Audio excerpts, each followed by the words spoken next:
Hey guys, I'm Jason Tmerk. All right, today we're going to be shooting a sample scene where I walk you through my process of how I light and ultimately shoot a scene. What I figured we'd do is we're on location here in beautiful Palm Springs, and our sample scene involves Justin, who's going to be sitting at the counter working on a laptop. And I'm going to be positioning the camera back here in the kitchen. And the plan is to set my frame so that we start out with a somewhat wider shot, and then we slowly push into a closer shot. Now, straight off the bat, one of the biggest challenges we're going to be facing is how to contend with the light that's coming in from the background windows. And this is a challenge you're always going to be facing whenever you're shooting on location, because you not only have to figure out what to do with the color temperature of the light coming in and match it to your production lights, but you also have to worry about the exposure and the brightness of the sunlight coming in through the windows. So in this tutorial, we're going to look to address both of those and how to ultimately produce a beautiful cinematic looking shot. All right, the most important thing to do whenever you're shooting a new scene is to block the action first, so you know where the actors are going to be and what they're going to be doing. Now, once you have that set, then the second step is to set your camera frame up, because it's the frame that's going to dictate where you position your lights and how you light your subject. All right, I've got my camera set up on my Dana dolly. Now, to get my shot, I put on a 24mm lens, and you can see it's giving us a nice wide view of not only what Justin is doing, but also of the entire background as well. And the move is going to start back here on a nice wide shot, like so. And then the camera is going to slowly dolly in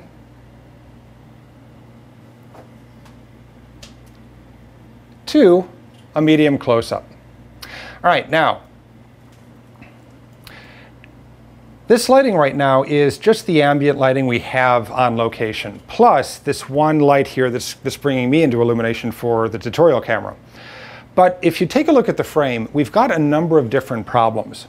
The first problem we have is that the outside windows are really overexposed, and Justin is really underexposed. So if I were to expose my shot now without adding any more light, I have a choice. I can either set my exposure to properly expose Justin, but in doing this, the windows are really blown out.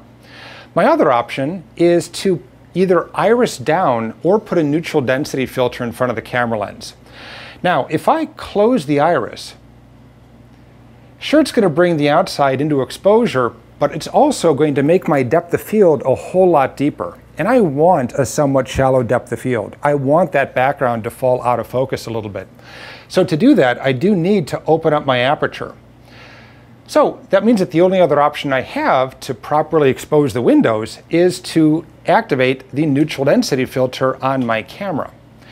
And in doing so, you'll notice that with the exception of this hot spot right back here, most of the windows are falling into proper exposure. But look at how underexposed Justin is. So we're going to have to play with the lighting to either bring down the brightness of the light coming in from the windows or to increase the illumination on Justin. But actually, I am going to do both. One of the really amazing things about shooting in Palm Springs is just how much sun we get. But that creates a real exposure problem, and I don't want to have to fight against the brightness of the outside sunlight all day. Because what that basically means is I'm going to have to set up light fixtures and really crank them up so they're really bright in order to compete with the brightness of the sun. So instead, I'm going to use neutral density filters, and I talked about these in my lesson on reducing light. But basically, these work like window tinting on your car or like sunglasses. And what we're going to do is we're going to put these neutral density gels across the windows on the outside to reduce the brightness of the light so that it can bring the outside sunlight within the exposure or within the latitude of the camera. Now, the three most common types of neutral density gels that you're going to encounter is a 0.3 ND, which reduces the brightness by 1 f-stop, a 0.6 ND, which reduces it by 2 f-stops, and a 0.9 ND, which reduces by 3 f-stops. So, because of how bright the outside is, I'm going to be using a 0.6 ND gel, which reduces the brightness by 2 f-stops. Now, ordinarily, I will cut the ND gel to fit the windows and just really make it look nice. But because we're not shooting outside, it doesn't have to look pretty. So literally, I'm just going to unroll my gel. And using gaffer's tape, I'm going to tape my gel to the woodwork around the door. All right, so I'll clean that up in just a little bit. But basically, this is going to give me a lot more flexibility, and because I'm ending the windows, I'm going to use a lot less light inside whenever I'm lighting my subject, which saves both on electricity and reduces the heat on set. So I've got my neutral density gels up outside the windows, and you can see, just as a point of contrast, what it looks like through this window where there is no neutral density gel. But on this window, I have a 0.6 ND, which is reducing the brightness of the outside light by 2 f-stops. So it's giving us a noticeable reduction in the brightness of the sunlight, which is going to make it a lot easier to light the rest of our scene.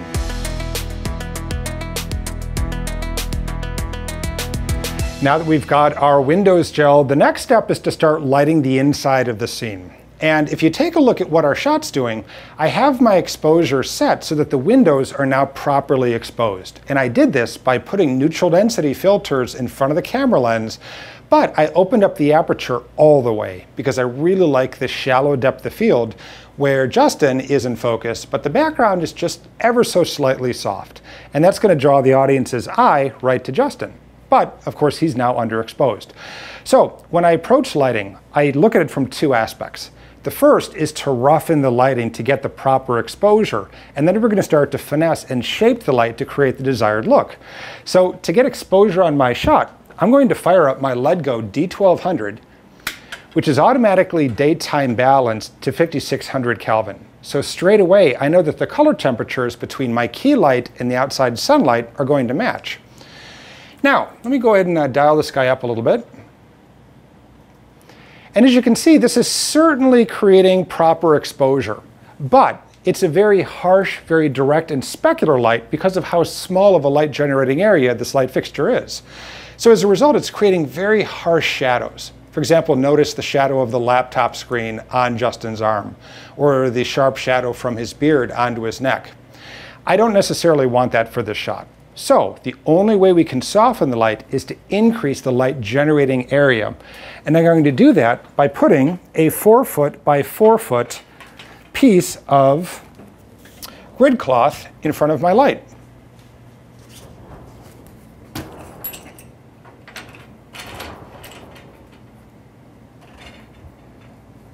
All right, there we go. Now, in order for this to be most effective, I'm going to have to walk this closer to Justin. Okay. All right, great. I am happy with that position because if we take a look at our shot,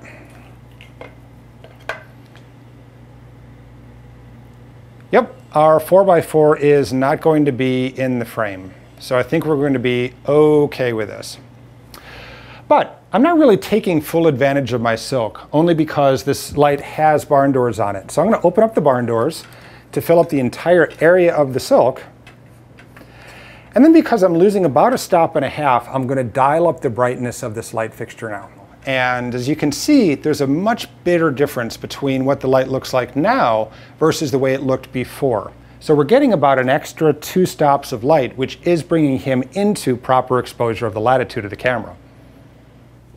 Now that we have our base light set up, we're properly exposing Justin. But I want to create a little bit more of a sculpted look, because if you notice in the frame, his skin tones are looking a little flat, because we're evenly lighting him almost from the front. So I'm going to introduce a second light source, in this case a 4-foot LEDGO Altatube, and this is going to help us create some contrast between the left and right sides of his face, just to sculpt him just a little bit more. Okay, so I'm going to first take a light meter reading on this side to see what our light's doing, and it's giving me an exposure of an f4 and 1/3.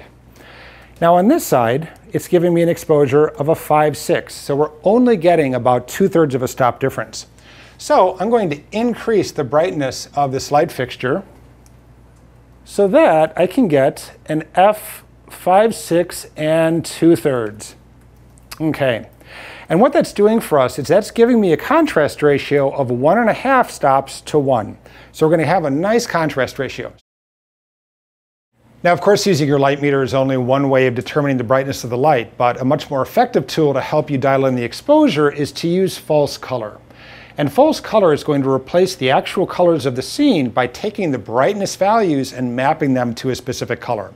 So in the case of my Atomos Shogun 7, I know that my skin tone should be falling right around the green to this light sort of peach look. And if you take a look at Justin's face, the camera side is airing a little blue, so it's a little bit darker than it should be, but the key light side is properly exposed right at around 55 to 60 IRE.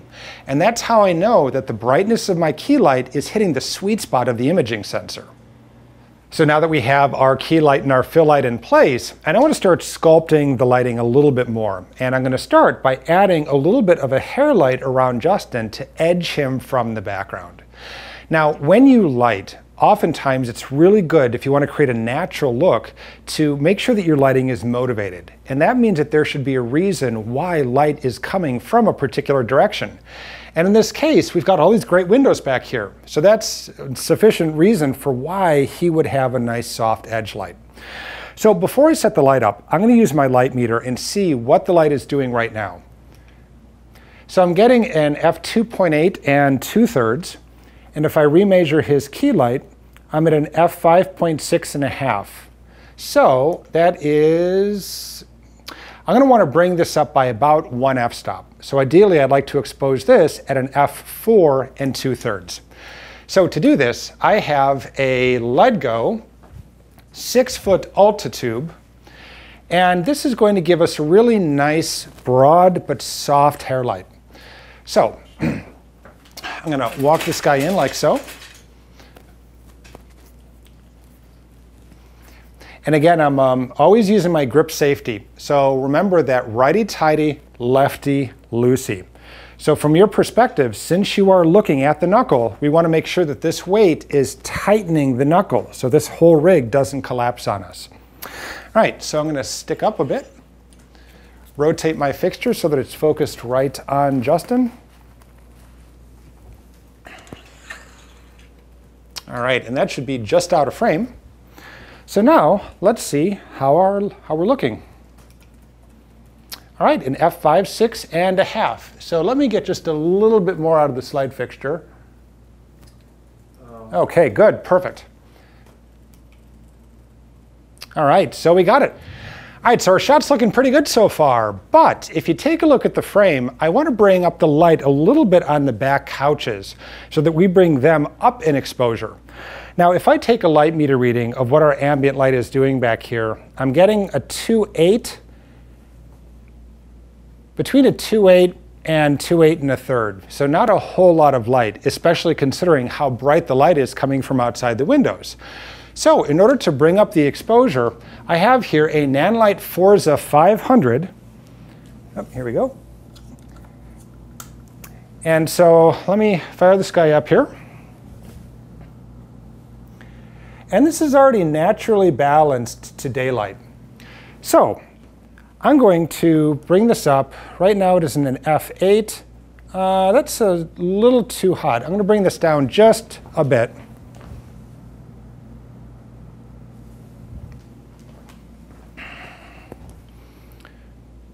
Okay, perfect. All right, so we now have a big broad light that's shining in the background, but I don't want it just spilling on the background. I want to shape it a little bit. So what I'm going to do is use my barn doors to pinch the barn doors closed just so I can get a nice swatch of light here along the background. I'm not illuminating the wall, but I am going to be bringing up the brightness on the couches. All right, terrific. And let's see how this looks in our frame. So in this shot, this is before I added the background light on the couch. And then this shot is what it looks like after I've added it.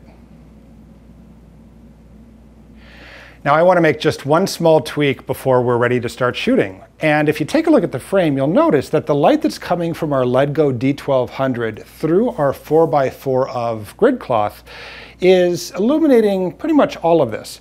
But I want to slow down or reduce the brightness of the light that's falling on the countertop and on the front of the computer screen. So to do that, I have a C-stand set up, and I'm going to position a 24 by 36 inch flag to flag off the bottom of the slide.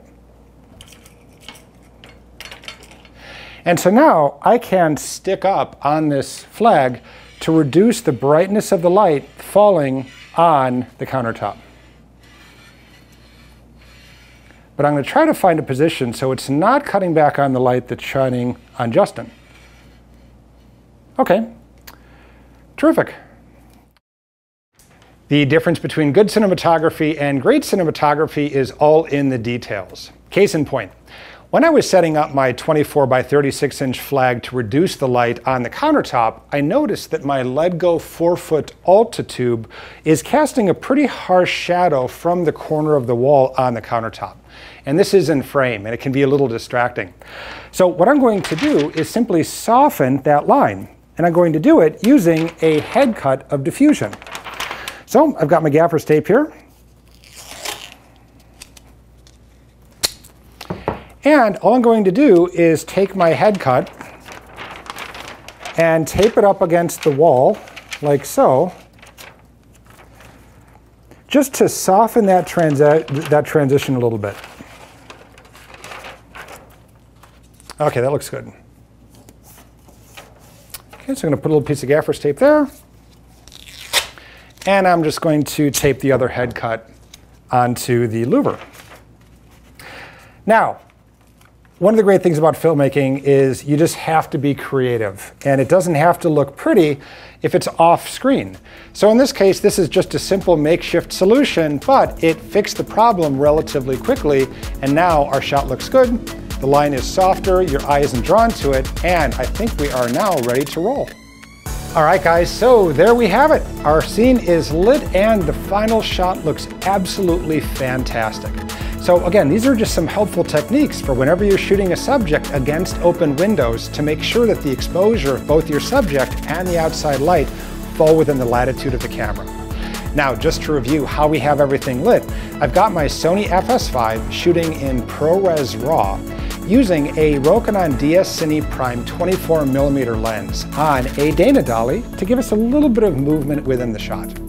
Now, to light our scene, I've laid down an ambience using a LEDGO D1200 behind a 4x4 of grid cloth. But then to help shape and control some of the spill off the countertop, I set up a 24 by 36 inch salad. Now, as a key light, I have here a sidey 4-foot LEDGO Altatube, which is providing a little bit of contrast between the bright and the dark sides of Justin's face. Then, to create an edge light that's motivated by the windows, we have a 6-foot Altatube set to 5600 Kelvin that's just above the top of frame, bringing us up by about a stop and a half of exposure. Then in the background, I have another LEDGO D1200 that's raking across the background to give us a little bit of kick on the couches, and that's it. So again, a few simple lights help us create a beautifully cinematic look whenever you're shooting your subject against open windows. All right, guys, there you have it. A few techniques to help you improve your film skills.